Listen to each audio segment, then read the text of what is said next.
ABP news सर्वसामान्य जनतेचं खुलं व्यासपीठ। आज ब्राह्मणवाडा गावात राष्ट्रवादी काँग्रेस पार्टी शरद पवार गट यांचे उमेदवार अमित भांगरे यांच्या प्रचार सभेचे आयोजन करण्यात आले होते। या सभेला ग्रामस्थांचा मोठा प्रतिसाद मिळाला आणि गावातील नागरिकांनी अमित भांगरे यांचे उत्साहपूर्ण स्वागत केले। सभेदरम्यान अमित भांगरे यांनी सध्याचे आमदार डॉक्टर किरण लहामटे यांच्यावर कठोर टीका केली। भांगरे यांनी आपल्या भाषणात म्हटले की आमदार लहामटे यांच्या काळात झालेला विकास हा त्यांच्या स्वतःच्या फायद्याचा होता। त्यांनी केलेली विकास कामे निकृष्ट दर्जाची असून ती टक्केवारीच्या आधारावर केली गेली आहेत। भांगरे यांनी पुढे सांगितले की ज्या पवार साहेबांनी आमदार लहामटे यांना मदत केली त्यांचीच त्यांनी गरजेच्या वेळी साथ सोडली अशा व्यक्तीवर अकोले तालुक्यातील जनतेने विश्वास ठेवू नये। या विधानाने सभेत मोठी खळबळ उडाली असून अमित भांगरे यांचे भाषण गावकऱ्यांमध्ये चर्चेचा विषय ठरला आहे। या सभेला मिळालेल्या प्रतिसादामुळे त्यांच्या उमेदवारीला अधिक बळ मिळण्याची शक्यता आहे। वारं फिरायला लागले। महाविकास आघाडीची अधिकृत उमेदवारी आपल्या सर्वांच्या आशीर्वादाने आदरणीय पवार साहेबांनी, आदरणीय उद्धव साहेबांनी, थोरात साहेबांनी 26 तारखेला जाहीर केली। 29 तारखेला आपल्या सर्वांच्या उपस्थितीमध्ये अर्ज भरला, परंतु चव्हाण मामा 4 तारखेला अर्ज माघार घ्यायची मुदत होती। या अकोला तालुक्यामध्ये कधी नव्हे असं या राजकारणामध्ये, या इलेक्शन मध्ये झालं। आपण बघतोय का अपक्ष उमेदवाराची संख्या वाढली आहे। अनेकांना अपेक्षा होती का अपक्ष उमेदवार अर्ज माघार घेतील, परंतु झालं काय? 3 तारखेला ही निवडणूक कोणी हातात घेतली? ही निवडणूक भारतीय जनता पार्टीने RSSने हातात घेतली। सर्व अपक्ष उमेदवारांना रसद पुरवण्यात आली, चहा पाणी पुरवण्यात आला। हरियाणा पॅटर्न ज्याला आपण म्हणतो का जास्तीत जास्त अपक्ष उमेदवार उभे करायचे, मताचं विभाजन करायचं आणि महाविकास आघाडीला गोडसे साहेब कशी अडचण निर्माण करता येईल तो कट तो डाव RSS आणि भारतीय जनता पार्टी या अकोला मतदारसंघामध्ये करू पाहतीये। परंतु मला चिंता नाहीये, कारण की ही अकोल्याची पवित्र भूमी, इथं गद्दारी सहन होत नाही आणि हा अकोला तालुका आदरणीय पवार साहेबांच्या विचारावर गेल्या 35 वर्षांपासून त्यांच्या सोबत आहे। अनेक बातम्या झाली आहेत, तुम्ही युट्यूबच्या माध्यमातून ऐकले असतील, परंतु आज या ब्राह्मणवाड्याच्या भूमीमध्ये, सहकाराच्या भूमीमध्ये आल्यानंतर जरूर मी काहीतरी आमच्या भांगरे कुटुंबाचं ब्राह्मणवाड्याचं काय नातं ते सांगितलं पाहिजे। आमच्या आजोबा स्वर्गीय यशवंतरावजी भांगरे साहेब आणि आपल्या गावचे सुपुत्र सहकार महर्षी स्वर्गीय भाऊसाहेबजी हांडे साहेब यांचं जवळचं ऋणानं बंद होतं। सहकार क्षेत्रामध्ये या अकोला तालुक्यामध्ये सहकार उभं राहावा यासाठी या दोघांनी प्रचंड मेहनत घेतली, काम केलं। मग आपला अमृतसागर दूध संघ असू द्या, मार्केट कमिटी असू द्या, खरेदी विक्री संघ असू द्या, त्याचबरोबर अकोला एज्युकेशन सोसायटी असू द्या, आधी आगस्ती कारखाना असू द्या, खरं तर ह्या जुन्या जाणत्या लोकांनी या अकोला तालुक्यामध्ये सहकार उभा करण्यासाठी त्यांचं मोठं योगदान होतं। आज खरं तर ब्राह्मणवाड्यामध्ये आल्यानंतर मला काय असं वाटत नाही मी नव्या ठिकाणी आलोय। या ब्राह्मणवाडा गावामधील प्रत्येक कुटुंबाचं, आमच्या कुटुंबाचं जवळपास 2-3 पिढ्यांच्या टाकात संबंध आहेत। त्यामुळे मी हक्काच्या घरी येऊन ज्येष्ठांना, माता भगिनींना, तरुणांना विनंती करतोय का तुमचाच एक मुलगा म्हणून, तुमचाच एक नातू म्हणून आणि तरुणांना तुमचाच एक भाऊ म्हणून या निवडणुकीला मी उभा आहे।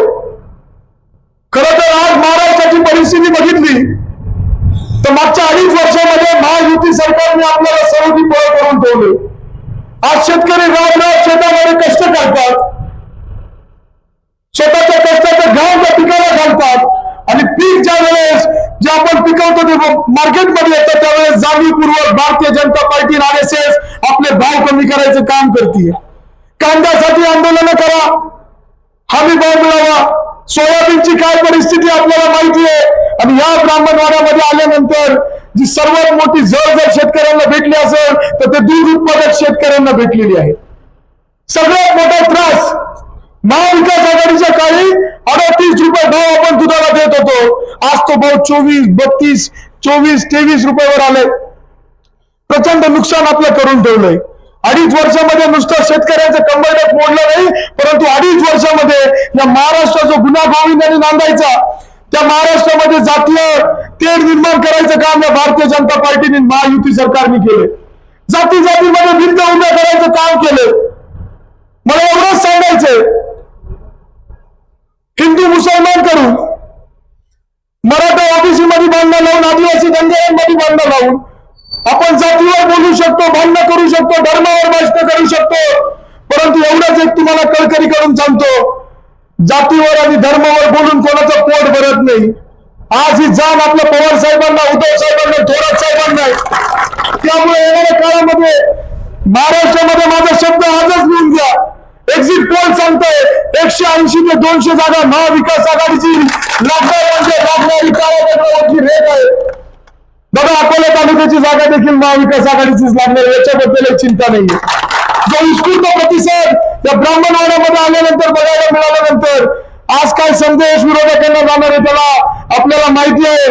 पायाखालची वाळू आधीच गेली होती, आज ब्राह्मणवाड्या गावकऱ्यांनी ती वाळू अजून सरकून टाकली. आता ते काय करतील, आता अजून खालच्या पातळीचं काहीतरी शोधून काढतील. परंतु मी त्यांना त्या दिवशी देखील आवाहन केलं, अरे 28 वर्षाचा तरुण लढतोय तुमच्या समोर, 5 वर्ष तुम्ही म्हणतात ना 2500 कोटीचे काम केले, विकासावर बोला, विजनवर बोला, परंतु काका त्या तालुक्यामध्ये त्यांना कळाले या 28 वर्षाच्या तरुणाकडे जास्त विजन आहे ते त्यांच्याकडे नाहीये. मलिदा खायचं काम तुम्ही केलं. या ब्राह्मणवाडा गावामध्ये किती रुपये वर्गाने गोळा करून दिली होती मागच्या पंचवार्षिकला? 19 लाख. तो पोपट चौधरी कुठे आमचा? निवडणूक झाली, विजय गुलाल घेतला, दुसऱ्या दिवशी मिटिंगला बसलो, 75 लाख रुपये उरले होते. मी त्यांना म्हटलं आता देऊन टाकू लोकांना, नको नको म्हणजे मला गाडी घ्यायची, मला लागते म्हणजे लोकांच्या वर्गणीवर तुम्ही निवडून दिले, तुम्हाला निवडून आणलं. आज या अकोला तालुक्यातील प्रत्येक जनतेने आदरणीय पवार साहेबांच्या चेहऱ्याकडे पाहून यांना मतदान दिलं. आज त्यांनी फक्त आपल्याशी गद्दारी केली नाही, यांनी आदरणीय पवार साहेबांच्या पाठीमागे खंजीर खुमासमध्ये पाप केलेला आहे. आज जर गद्दार तिकडे गेले नसते तर आज या महाराष्ट्रामधील तरुणांचे उद्योगधंदे आज गुजरातला गेले नसते. महायुती सरकारने तरुणांच्या आयुष्याची राख रांगोळी केली आहे. 20 मोठे उद्योगधंदे गुजरातला नेले. तलाठी भरती झाली, त्याच्यामध्ये पेपर फुटी झाली, त्याच्यामध्ये 200 मार्काच्या पेपरमध्ये मार्क किती पडावा? 217. आणि आश्वासनं देत होते मुख्यमंत्री साहेब तर याच्यापेक्षा मोठी कंपनी आणू, परंतु 8 दिवस मतदानाला राहिले पण कंपनी काय अजून दिसेना. त्यामुळे मी तुम्हाला तरुणांना विनंती करतोय, मी आदरणीय पवार साहेबांच्या पाठीमागे खंजीर खुमासमध्ये पाप केलेला आहे. आज जर गद्दार तिकडे गेले नसते तर आज या महाराष्ट्रामधील तरुणांचे उद्योगधंदे आज गुजरातला गेले नसते. महायुती सरकारने तरुणांच्या आयुष्याची राख रांगोळी केली आहे. 20 मोठे उद्योगधंदे गुजरातला नेले. तलाठी भरती झाली, त्याच्यामध्ये पेपर फुटी झाली, त्याच्यामध्ये 200 मार्काच्या पेपरमध्ये मार्क किती पडावा? 217. आणि आश्वासनं देत होते मुख्यमंत्री साहेब तर याच्यापेक्षा मोठी कंपनी आणू, परंतु 8 दिवस मतदानाला राहिले पण कंपनी काय अजून दिसेना. त्यामुळे मी तुम्हाला तरुणांना विनंती करतोय, हे आपलं भलं करणार नाही. आपल्याला फक्त पवार साहेबांशिवाय, उद्धव साहेबांशिवाय आणि थोरात साहेबांशिवाय पर्याय नाहीये. आपलं सरकार होतं महाविकास आघाडीचं, त्यावेळेस शिवसेनेचे नेते आदरणीय मुख्यमंत्री उद्धव साहेबांनी 2.5 लाख रुपयाची कर्जमाफी दिली होती का नव्हती दिली? बरोबर. आणि एकनाथ शिंदे साहेबांनी 1 रुपयाचा पीक विमा काढला. मिळाली का नुकसान भरपाई? मिळालं का दुधाचं अनुदान? मग ते शेतकऱ्यांचा विचार करत नाही, ते कोणाचा विचार करतात? अदानी अंबानी म्हणतील त्यांचा विचार करतात. तिकडे अमित शहानी सांगायचं, अरे अदानी को उतनी मदत कर दो, धारावी की जमीन दे दो, आणि तिकडे एकनाथ शिंदे म्हणणार दे दो हमको क्या है, हमारे मस्त चल रहे. आमच्या तालुक्यात, आमच्या महाराष्ट्रातील शेतकरी रडतोय, आम्हाला काही घेणं देणं नाही. आमच्या महाराष्ट्रातील तरुणांचे लग्न होत नाही, आम्हाला काही घेणं देणं नाही. आमच्या महाराष्ट्रातील महिला असुरक्षित आहेत, आम्हाला काही घेणं देणं नाही. आमच्या घरचंच व्यवस्थित चाललंय, आम्ही मस्त मलिदा खायचं काम करतोय. तुम्हाला जे घेऊन जायचं ते घेऊन जा, परंतु मी तुम्हाला कळकळीची विनंती करायला आले. ब्राह्मणवाडा गाव हे चळवळीचं गाव आहे आणि ह्या ब्राह्मणवाडा भूमीमध्ये जो काही विचार ठरतो तो ह्या पंचकृषीत जातो. त्यामुळे तुम्हाला कळकळीची विनंती करतोय, हा शिवशाहू फुले आंबेडकरांचा महाराष्ट्र, पुरोगामी महाराष्ट्र वाचवायचा असेल या गुजराती लोकांपासून तर आपल्याला सावध राहायचं. आज अमित शहा मोदी आज तिकडनं येऊन महाराष्ट्र वरवरून खायचं काम करताय, याला आपल्याला आता रोखायचंय. ही निवडणूक अमित बांगरा विरुद्ध माजी आमदार नाही राहिलं. ही निवडणूक महाविकास आघाडी विरुद्ध बीजेपी झालेली आहे. त्यामुळे कळकळीची विनंती करतो, आज तुमच्याकडे आले, तुमच्या भेटीला आले, जरूर माझे विचार सुद्धा सांगितले पाहिजे. नुसतं विरोधकांवर टीका करून काही होणार नाही. आज ज्यावेळेस मी आमदारकीच्या निवडणुकीत उभा आहे, आज मी येणाऱ्या 5 वर्षात काय दृष्टिकोन ठेवतोय, काय विजन ठेवतोय, मी ते जरूर तुम्हाला सांगितलं पाहिजे. आज माझं स्वप्न आहे तर या अकोला तालुक्यातील प्रत्येक गावामध्ये 12 महिने शेती झाली पाहिजे. त्याच्यासाठी पाणी उपलब्ध करावं लागेल. 2013 मध्ये चितळ्यांनी सर्वे केला होता. गोदावरी खोऱ्याचा वॉटर पंपचा प्रश्न आहे. पश्चिमेला जाणारं पाणी जर पूर्वेला वळवलं तर साधारणपणे 10 ते 12 टीएमची पाणी वाढणार आहे. अनेक जे धरणं आहेत आपल्या, त्याच्यामध्ये गाळ आपल्याला काढावं लागणार आहे, त्यांनी पाण्याची क्षमता वाढणार आहे. त्यामुळे तुम्हाला शब्द देतो, पहिल्या दिवसापासून हा अमित बांगरे त्याचं जे स्वप्न आहे तर प्रत्येक गावामध्ये पाणी उपलब्ध करायचं, त्याच्यासाठी काम करेल. आज इथे भाषण करून भागणार नाहीये. शेतकऱ्यांना गोळा करायचं, भाषण करायचं, त्यांनी काही होणार नाही. ज्या वेळेस आपल्या प्रत्येक अकोला तालुक्यातील शेतकऱ्याच्या वावरामध्ये 12 महिने पाणी राहील तरच आपला विकास होणार आहे. आज शेतकरी कुटुंबाबद्दल बोलायला गेलो, आज तरुणांना एक शब्द देतो. मध्यंतरी बेलापूरवाल्यांनी इथून आंदोलन केलं होतं, हा हायवे झाला पाहिजे, दुपत्रीकरण झालं पाहिजे बोटा ते राजूर पर्यंत. आज जर बोटा ते राजूर रस्ता झाला तर पर्यटन जे पुण्याकडनं येतात पर्यटक, त्यांना हा रस्ता वापरायला मिळेल. हा रस्ता वापरल्यानंतर इथली जी बाजारपेठ आहे ती फुलल्याशिवाय राहणार नाही. आणि तुम्हाला मी शब्द देतो, एका वर्षाच्या आत लागेल तेवढा आटापिटा या नेत्यांपुढे घालेल, परंतु या अकोला तालुक्याला एका वर्षामध्ये पर्यटन तालुका करणार म्हणजे करणार. आज इथे महिला भगिनी आहेत, माता भगिनी आहेत. मी स्वप्न बघतोय का आता महिला दूध संघ काढायचा. महिला दूध संघ यासाठी का आता कारभार तुमच्या हातात आला पाहिजे. साधारणपणे 25,000 लिटर दूध उत्पादन आपल्या ब्राह्मणवाडा गावामध्ये आहे. त्यामुळे जर त्याच्यावर प्रोसेसिंग केली, अमूल ब्रँड जे गुजरातमध्ये आहे, अमूल ब्रँड काय कोणी शासनाने काढलं नव्हतं, तिथल्या स्थानिक शेतकऱ्यांनी एकत्र येऊन काढलं होतं. आपण प्रोसेसिंग वर फोकस करू, पनीर बनवू, दूध आपलं दही बनवू, तूप बनवू आणि या अकोला तालुक्याचा असा एक ब्रँड उभा करू का पुढच्या 5 वर्षामध्ये आपल्या अकोला तालुक्याचे दुधाचे पदार्थ पूर्ण भारतात कसे जातील त्याचा आपण प्रयत्न करणार आहोत. आज मी घेतलं ना परदेशामध्ये शिक्षण आहे ना, मार्केटिंग. तुमच्या गावामध्ये सुद्धा असंख्य तरुण आहेत ज्यांनी मॅनेजमेंट कोर्स केलाय, ते आपण करू शकतो. हा शब्द तुम्हाला मी देतो. आता लाडकी बहीण योजना लई गाजली का 3-4 महिन्यात, परंतु लाडक्या बहिणींना एवढंच सांगतो, आज लाडक्या बहिणींना मी एक बिताक्याचा प्रसंग सांगतो. लक्ष्मीपूजनानंतर 3 दिवसानंतर मी बिताक्याला काका चव्हाण मामा दौऱ्यावर गेलो. तिथे एक माय भगिनी माझ्या जवळ आली. म्हटलं कशी झाली दिवाळी आजी? म्हणजे मला दिवाळी चांगली झाली, गोड झाली. मग म्हटलं काय झालं? ती म्हणे गोड दिवाळी झाली परंतु आम्हाला भजे खायला मिळाले नाही कारण की तेलाचे दर वाढलेत. आज 1,500 रुपये तुमच्या आमच्या माय मावल्याला तुम्ही देतात. मावशी तुम्हाला लाभ मिळाला का? किती दिवस बँकेमध्ये गेले होत्या? एका दिवसात सगळे पैसे वर्ग झाले. नाही पण तुम्ही प्रोसेसिंगला किती दिवस गेले? 8 दिवस गेले. काही महिलांचे 15-15 दिवस गेले. तुमचं उदाहरण देतो, तुम्ही 8 दिवस घातले, 500 रुपये रोज पडला असता जर तुम्ही बाहेर गेले असते ते सगळे पैसे गेले. परंतु चिंता करायची नाहीये. लाडक्या बहिणींना मी एवढंच सांगतो, आपलं महाविकास आघाडीचं सरकार येणारच आहे. सरकार आल्यानंतर या योजनेचं नामकरण आपण महालक्ष्मी योजना करणार आहोत आणि 1,500 रुपये नव्हे तर आपण आपल्या माय मावल्याला 3,000 रुपये देणार आहोत. आणि आता तुम्हाला थकायची गरज नाही. मधलं काळ आहे 23 तारखेपर्यंत, जोपर्यंत आपलं सरकार येतं तोपर्यंत ATM कार्ड काढून ठेवा, फोन बँकिंग चालू करून घ्या, म्हणजे परत तुम्हाला बँकेच्या फेऱ्या मारायची गरज पडणार. दादा ऐका, बरं झालं गाडी आली नाही. माय भगिनीला वाटलं आपण चाललो इगतपुरीच्या घाटन देवीला, गडी कुठं घेऊन गेलं, गडी गेला गाडगरच्या घाटन देवीला घेऊन. तर माय माऊली म्हणे चाललो इगतपुरी. इगतपुरीला. त्याच्यातही यांनी आता त्यांना आता भीती वाटायला लागली. लाडकी बहीण योजनेचं ज्यावेळेस हे भांड उघडकीस झालं त्यांना आता भीती वाटायला लागली. यांनी पुन्हा गाड्या केल्या. पाटणच्या महिला तुळजापूर पंढरपूरला न्यायला लागल्यात. आता त्यांचा एक माणूस काल भेटला, मला म्हणतो आमच्या साहेबांना जर वाटलं लाडकी बहिणी काही साथ देणार नाही तर आम्ही आता ते नंबर घेतलेत तुमच्याकडनं. घेतलेत की नाही नंबर? आता तुमची विमानाची तिकीट बुक करणार आणि तुम्हाला कुठं नेणार? ते नेणार तुम्हाला वैष्णोदेवीला.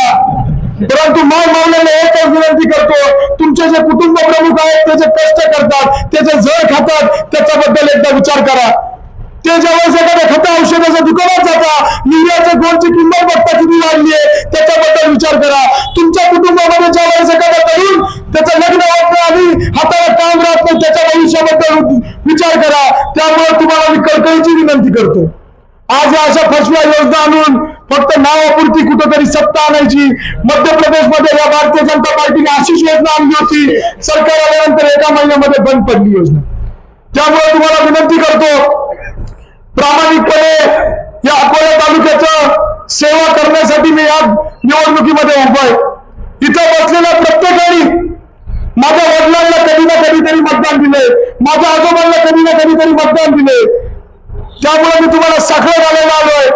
आज वयाच्या 28व्या वर्षी समोरचा माजी आमदार आमच्यावर खालच्या पातळीची टीका करायला लागलेत, वैयक्तिक जायला लागलेत. परंतु पवार साहेबांचा शिलेदार म्हणून मी काय त्यांच्यावर खालच्या पातळीची टीका करणार नाही. मला तर खूप डेंजर बोलता येतं पण बोलायचं नाही. मी ठरवलंय डोक्यावर बर्फ तोंडात साखर 20 तारखेपर्यंत शांत बसायचं. परंतु मी त्यांना पुन्हा एकदा आवाहन करतो, माझ्यावर काही बोलले तरी चालेल परंतु माझ्या आईवर बोललं तर सहन करणार नाही, हे देखील तुम्ही लक्षात ठेवा. अहो, ज्या बांगरे कुटुंबामुळे तुम्ही जिल्हा परिषद सदस्य झाले त्याच्याबद्दल बोला. जिल्हा परिषद सदस्य पहिले झाले ते काका 40,000 रुपये घेऊन त्यांचे वडील आले होते माझ्या वडिलांकडे आणि हे महाशय कुठे होते? हे मुंबईला RSS शिबिर करायला गेले होते. त्यानंतर बीजेपी मध्ये उभे राहिले, त्यावेळेस मदत केली. आमदारकीला एकाच केली, त्यावेळेस मदत केली. माझा त्यांना जाहीर आव्हान आहे, सांगा अनिल बांगरेचं किती योगदान होतं 2019ला? मी तुम्हाला प्रश्न विचारतो. अहो, बांगरे साहेबांसमोर त्यांची बैठक करायची सुद्धा डेअरिंग नव्हती होत. माझ्यासोबत एक तास बसायचे. अमित भाऊ मारुती मंडळांना थांबवावं लागेल, अमित भाऊ लक्ष घाला, माझ्यासोबत बसायचे. मी त्यांना 6 महिन्यापूर्वी सांगितलं होतं वडिलांची शारीरिक स्थिती चांगली नाहीये, आम्हाला निवडणूक लढायची नाही. विचारा त्यांना.